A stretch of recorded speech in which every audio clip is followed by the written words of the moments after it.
안녕하세요. 추석날 아침입니다. 슈퍼개미 이세무사입니다. 미라클 추석이라는 이름으로 매일 아침마다 짧은 영상을 지금 업데이트하고 있고요. 여러분들이 추석 연휴 동안 저와 함께 공부를 하면서 추석 연휴를 즐겁고 또 보람 있는 연휴로 만들어 나가시기 바라겠습니다. 오늘은 제가 쓴 책 슈퍼개미 양초보 주식 수업의 2부에 해당하는 정보 분석 어떻게 해야 할까? 2부의 1장부터 4장까지 내용입니다. 1장, 효과적으로 정보를 분석하는 방법. 자, 일단 효과적으로 정보를 분석을 하기에 앞서서 정보 분석을 하는 게 도움이 되니? 안 된다는 이론이 있던데, 정보 분석을 해도 초과이익을 얻을 수 없다라는 이 이론이 두 가지나 있어요. 하나는 효율적 시장 가설 이론, 또 다른 하나는 랜덤 워크 이론. 효율적 시장 가설 이론은 뭐냐면 가격에 이미 다 반영이 되어 있어서 정보 분석에서 초과이익을 얻을 수가 없어. 랜덤 워크 이론은 뭐냐면 주가는 술 취한 사람의 걸음걸이 같아서 우리가 예상할 수가 없어. 어떻게 해야 된다는 얘기예요? 그냥 펀드에 맡겨. 그냥 지수 상승률 정도의 수익만 내야지 그거 이상의 수익을 추구하기 힘들어. 개인 투자자들은 특히. 라는 이론들이 있는데요. 그러면 제 주변에 실제 100억 이상 번 많은 투자자들이 있고, 또 미국의 우리가 알고 있는 워렌 버핏, 피터 린치, 또는 시장의 마법사들에 나오는 수많은 트레이더들이 도대체 어떻게 돈을 벌었을까요? 라는 데서 의문점을 갖고 있으면 됩니다. 정보 분석을 해서 스케줄 매매를 해서 꽤 큰 돈을 버신 분들, 제가 아는 분들만 해도 많이 있거든요.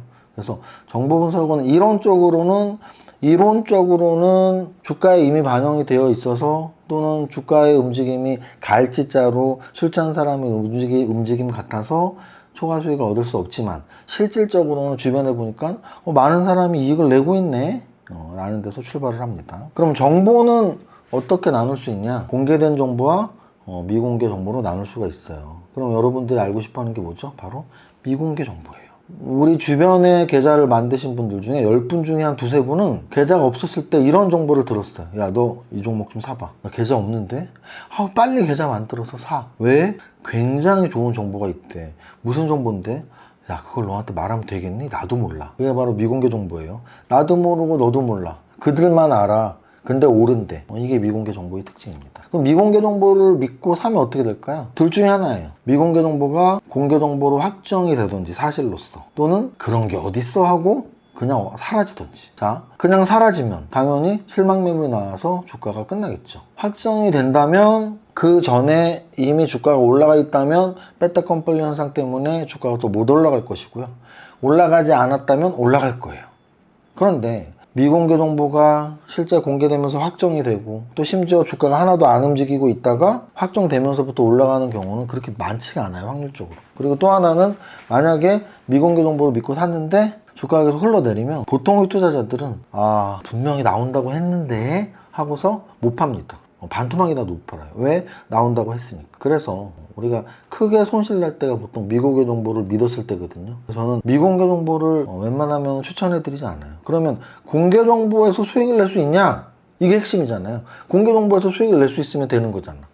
공개 정보에서 수익을 낼 수 있습니다. 그게 바로 반영 정보와 미반영 정보에 대한 구분이에요. 공개 정보나 미공개 정보냐는, 미공개 정보는 좋은 게 아니에요. 사실이 아닐 확률이 높아요. 사실이더라도 이미 올랐다면 빼딱건물 현상 때문에 더 주가가 오르지 못해요. 그리고 한번 물리면 팔질 못해요. 미련이 계속 남았어요. 그런데 공개된 정보가 두 가지가 있어요. 공개가 이미 됐는데, 오늘 공개가 됐어요. 아까 제가 말씀드렸잖아요. 빼딱건플리 현상이 나오는 건 이미 주가가 오른 거거든요. 그런데 갑자기 나온 재료들 있죠. 세력들이 매집을 할 시간도 없어. 갑자기 나온 재료들. 그 재료들을 잘 분석해보면 주가에 반영이 되어 있는 반영 정보와 주가에 아직 반영이 안 되어 있는 미반영 정보로 구분할 수 있습니다. 그럼 우리는 어떤 걸 찾아나가면 돼요? 미반영 정보. 공개가 됐는데 아직 주가에 반영이 안 됐어? 미반영 정보를 찾아서 투자하면, 내가 발빠르게 투자했다면 나 이외의 다른 투자자들도 찾을 거 아니에요. 그들도 살 거 아니야. 수요 공고의 법칙상 많은 사람이 주문을 넣으면 주가가 올라가요. 내가 남들보다 빨리. 이 정보는 이제 막 나왔는데 아직 정보에 반영이 안 됐네 라고 판단되는 미반영 정보를 찾아나가는 게 주식 투자 정보 분석의 핵심입니다. 효과적으로 정보를 분석하는 방법에 개별 종목 정보와 시장 전체 정보가 있거든요. 개별 종목 정보는 한 종목에 해당하는 정보, 시장 전체 정보는 시장 전체에 해당하는 정보. 어느 게 더 중요할까요? 당연히 한 종목에 해당하는 정보예요. 그래서 이 종목에 해당하는 정보가 미반영 정보라면 매수해도 되나? 이렇게 접근을 하는 거죠. 정보 분석을 하기 위해서 공개된 정보에서의 미반영 정보를 찾으라고 했잖아요. 그럼 공개된 정보는 뭐가 있어요? 라고 물어본다면 제가 3가지로 설명을 드립니다. 공개된 정보는 리포트, 증권사 리포트, 그리고 다트 사이트, 그리고 언론사 경제뉴스, 이렇게 3가지를 말씀을 드려요. 그러면 블로그는요? 블로그는 공개된 정보가 아니에요. 왜? 블로그 혼자서 그냥 지어낸 정보일 수도 있잖아요. 제가 말하는 공개된 정보는 신뢰도가 아주 높게 공개된 정보를 말하는 거예요. 증권사 리포트.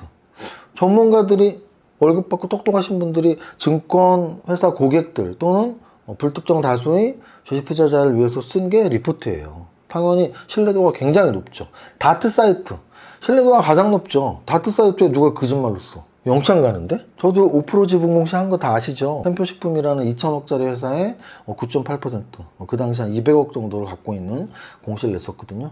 제가 슈퍼개미라고 불리우는 이유이기도 하죠. 왜냐면은 200억을 주식 투자로 돈을 벌어서 샘표식품 200억어치를 샀던 거고, 또 샘표식품만 산 게 아니고 여러 가지 종목을 포트폴리오 갖고 있었으니까 쟤는 수백억이 있나 보다. 근데 저희가 흑수저란 말이에요. 그럼 주식 투자로 수백억을 번 사람이니까 슈퍼개미라고 불리우게 된 거죠. 어쨌든 다트 사이트 제가 샘표식품 9% 갖고 있다고 공시를 냈어. 거짓말로 내면 잡혀가죠. 잡혀가요. 그러니까 다트 사이트는 굉장히 신뢰도가 높죠. 그리고 증권사 리포트도 굉장히 신뢰도가 높습니다. 마지막, 기자가 쓴 경제뉴스. 기자가 쓴 경제뉴스를 거짓으로 쓰면 아마 나중에 문제가 될걸요. 다만 요즘에 언론이 워낙 인터넷 언론 같은 경우에 이런 신문사도 있었어 할 정도의 온라인 신문사들이 있어서 그거는 조금 조심해야 될 것 같아요. 그래서 좀 알려진 신문의 경제 뉴스들은 우리가 믿을만 하다라고 판단할 수 있는 거죠. 그래서 공개 정보는 리포트, 경제 뉴스, 다트 사이트가 있습니다. 리포트는 그러면 증권사 리포트 공부해도 돼요? 돼요. 그 종목 팔아먹으려고 그러는 거 아니에요? 그러면 증권사 리포트에서 종목 추천하면 안 사면 되잖아. 그럼 못하러 봐요? 그게 문제예요. 증권사 리포트를 종목 사려고 보는 게 아니고 산업 분석을 어떻게 했는지, 시장 분석을 어떻게 했는지, 그리고 종목 리포트를 보면서 제가 그랬죠. 저는 6개월 만에 증권사 리포트랑 똑같이 쓸 수 있었다고. 종목 분석을 보면서 그 종목을 사는 게 아니고 사도 되지만 마음에 들면 사면 되죠. 사도 되지만 더 중요한 건 종목 분석을 이렇게 하는 거구나. 이런 틀에 맞춰서 하는 거구나. 그리고 산업 분석을 이렇게 하는 거구나. 시장 분석을 이렇게 하는 거구나. 라는 노하우를 배우는 겁니다.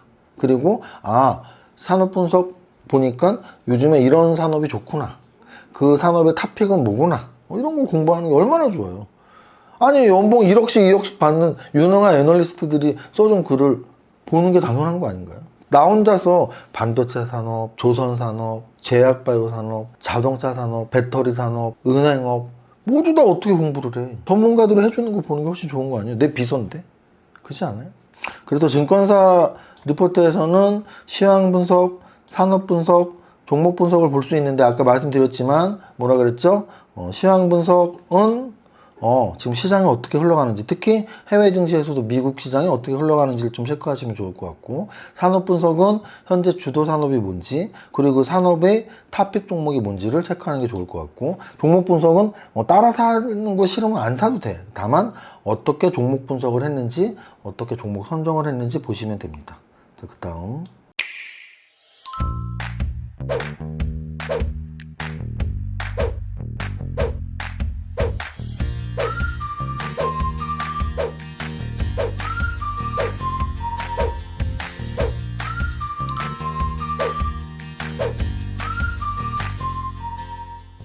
3장 뉴스 검색하기. 아까 뭐라 그랬죠? 뉴스 검색하기에서의 핵심은 블로그나 카페 같은 건 뉴스가 아니에요. 그리고 처음 보는 언론사 웬만하면 걸르셔도 됩니다. 왜냐하면 신뢰도가 높은 정보가 공개된 정보거든요. 모두가 읽을 수 있고 모두가 믿을 수 있고, 그래서 내가 좀 더 빨리 미반영 정보를 찾았을 때 다른 사람들도 매수 주문을 넣겠다는 확신이 있을 때, 그런데 이름도 없는 언론사 걸 내가 구석에서 찾았어. 그런데 다른 사람들 그걸 찾지도 않고 또 찾아도 믿지도 않아. 그럼 내가 그거 믿고서 주문 넣는 거 손해 아니에요? 어차피 반영이 앞으로 안 될 건데. 그래서 공개된 정보는 모두가 읽을 수 있고 모두가 믿을 수 있는 신뢰도가 높은, 가독성이 높은 그런 정보를 말하는 겁니다. 그리고 또 정보 제공 사이트들이 있어요. 특히 정부 부처 사이트, 업종별 사이트 이런 사이트에서도 좋은 정보를 얻을 수 있고, 여담이지만 제가 카페, 블로그, 종목 게시판 이런 데는 별로 의미가 없다고 했는데 그래도 또 들어가시는 분들이 있어요. 특히 종목 게시판, 토스 종목 게시판이나 네이버 종목 게시판, 종목 게시판 들어가서 사실은 얻을 게 거의 없습니다. 정말 숨은 고수가 있을 수 있지만 대부분은 아직도 이 주식 갖고 있어? 바보들 아니야? 그 사람들은 그거를 왜 올릴까요? 싸게 사고 싶어서 안티즈를 하는 거죠. 절대 팔지 마세요. 우리가 힘을 합쳐갖고 안 팔면 주가가 올라갑니다. 그들은 왜 찬티즈를 할까요? 자기들이 비싼 가격에 팔고 싶어서. 늘 역으로 생각하면 돼요. 뉴스를 이용한 매매 전략에서 대부분 호재는 실적 호전이 나오거나 어닝 서프라이즈 또는 신약 개발, 갑작스러운 이런 매출 이런 것들이 나왔을 때고요. 뉴스를 이용할 때, 뉴스 매매를 할 때 가장 중요한 건 아직 안 나온 뉴스를 스케줄 매매하는 게 승률이 훨씬 높습니다. 뉴스가 속보로 나왔을 때 아까 말씀드렸던 이미 주가에 반영이 되어 있다면, 올라 있다면 추가적으로 상승하기 쉽지 않아요. 그래서 아까 제가 말한 미공개 정보는 결국은 뉴스가 속보로 나왔는데 아무도 몰랐던 뉴스가 갑자기 나오면 이거는 승부 볼만하고, 아니면 차라리 모두가 알게 나왔지만 지금 오늘이 아니고 한 달 있다 이런 일이 있대, 체크해 놓으세요. 그게 스케줄 매매예요. 모두가 알게 되는 스케줄이지만 주식 투자자들이 그렇게 다 부지런하지 않거든요. 한 달 후에 중요한 일이 있다고 해도 체크 안 해놔요. 10명 중에 1명만 체크해요. 체크하고 좀 가까워졌을 때 야, 이거 나오면 진짜 주가 올라가겠는데, 아직 반영이 안 됐는데 라고 판단된다면 사면 돼요. 그게 바로 스케줄 매매의 핵심입니다. 다음으로 다트 사이트에 대한 얘기예요. 다트 사이트는 전자공시 시스템의 영어 약자고요. 그래서 전자공시 시스템에는 여러 가지 공시가 있어요. 정기공시, 발행공시, 주요사항공시, 지분공시. 아까 제가 말씀드렸던 샘표식품 5% 지분이 바로 지분공시고요. 또는 정기공시가 우리가 가장 중요하게 보는 분기에 한번 나오는 분기보고서, 반기에 한번 나오는 반기보고서, 1년에 한번 나오는 연간 사업보고서가 공시되는 걸 우리는 정기공시라고 해요. 그래서 정기공시가 가장 중요합니다. 정기공시는 어떻게 구성이 되어 있냐면 맨 앞에 회사의 개요가 있어요. 이 회사는 언제 설립됐고 어쩌고. 그 다음에 사업의 내용이 나와요. 이 회사는 어떤 걸 팔고 있고 원재료 뭐고 경쟁자는 뭐고 그 산업은 어떻게 흘러가고 있고, 산업 얘기가 특히 많이 나오거든요. 그래서 사업의 개요를 열심히 읽으시는 분들은 그 종목에 속한 산업 공부도 같이 하는 겁니다. 우리가 사업보고서 볼 때 재무제표 어려워서 못 보겠어요. 공부 안 하면 당연히 어렵지. 재무제표는 숫자밖에 없으니까. 하지만 사업보고서에서 사업의 내용 어려워요. 그래도 봐요. 어차피 한글이야. 한국 사람인데. 아니, 해외 주식 투자하면서 사업보고서 볼 거야? 안 보잖아 어차피. 한국 주식할 땐 봐야지. 사업보고서 한글만 알아도 읽을 수 있습니다. 자, 그 다음 재무에 관한 사항이 나오는데 그게 바로 재무제표예요. 재무제표는 우리 수업 이 책에서 4부의 재무제표 같이 분석을 하거든요. 4부니까 우리 미라클 수석 강의에서 마지막 토요일, 일요일에 4부를 한다고 보시면 돼요. 자, 그 다음 공시 검색법은 사실 여러분들한테 가장 쓸모있고 오늘 영상 또는 이 미라클 추석에서 핵심적인 내용인데요. 제가 이거 좀 짧게 하는 거라서 실제 사례를 보여드리진 않겠습니다. 여러분들 직접 해보시면 돼요. 다트 사이트에 들어가셔서 네이버 검색어처럼 거의 검색어를 찍으면 보고서에 그 단어가 포함되어 있는 보고서가 다 나옵니다. 그걸 다 읽어보시면 여러분들이 이렇게 테마주를 뽑아내는구나. 이렇게 아직 그 테마주에 속한 종목인데 안 오른 종목을 찾아낼 수 있구나라는 걸 느낄 수 있습니다. 그래서 다트 사이트에서의 공시 검색법은 굉장히 중요한 내용이에요. 마치 네이버에서 HBM을 검색하듯이 다트 사이트에서 HBM을 검색하면 사업보고서에 HBM이 들어가 있는 모든 종목들이 다 나와요. 그거를 보면서 얘가 HBM 관련주였구나 알 수 있죠. 그럼 앞으로 어떤 또 단어가 나왔을 때 그 단어를 다트 사이트에서 검색해 보시면 된다는 뜻입니다.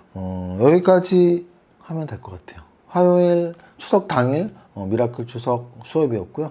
오늘의 퀴즈는 제가 아까 수업 시간에 제가 지분 공시를 2천억짜리를 9.8% 했다고 그랬거든요. 어느 종목이었을까요? 삼성전자? 아닌데, 삼성전자 2천억이 아니었는데, 그죠? 그래서 제가 지분 공시를 해서 슈퍼겜이라는 타이틀을 4위반 타위반 갖게 됐던 종목 이름은 무엇일까요가 오늘의 퀴즈입니다. 여기까지 하겠습니다. 감사합니다.